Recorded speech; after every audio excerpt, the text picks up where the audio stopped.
Hello everyone, my name's Nick Austin. I'm the Chief Executive Officer of the Australian Centre for International Agricultural Research, and I would very much like to have been with you in person, unfortunately unable to. But this is a short message of congratulations and recognition on an important day, of course, in IFPRI's history, a 40th anniversary.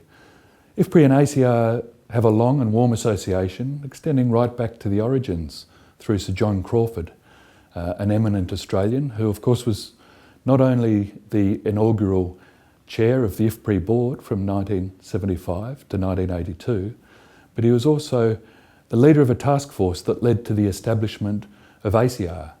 So we have now an important symmetry with Professor Kim Anderson, who, as well as being the current chair of IFPRI's Board of Trustees, is also the president of ACIAR's Policy Advisory Council.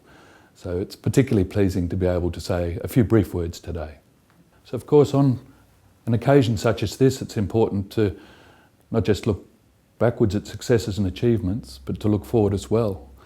So I'd really like to recognise IFPRI's successes and achievements in the broader areas of sustainable food production, the key and well-recognised role that IFPRI's played in markets and trade, but also within that, improving investments in social protection, and importantly and increasingly recognised, IFPRI's successes around closing the gender gap. For Australia and for ACIAR, these are important areas of focus. So too is IFPRI's work in setting priorities for public investment so that scarce research dollars are used to greatest effect and greatest impact.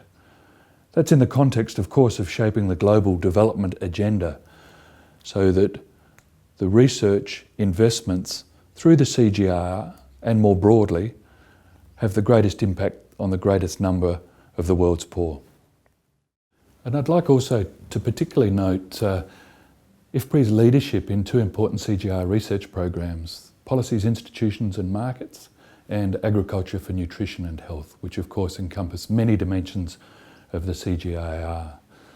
I had the pleasure of being in Washington 2 weeks ago and heard update reports on the achievements of both CRPs and look forward to the continuation of the really important work as the portfolio of CRPs are developed going forward from 2017. And some of the key elements, as I see it at least, of IFPRI's success and impact relate to three things, and these are interrelated. I think very clearly quality of research and the really high impact of the research. Secondly, the focus, doing the right things at the right time. And thirdly, and related to those two, the engagement with high-level decision makers globally.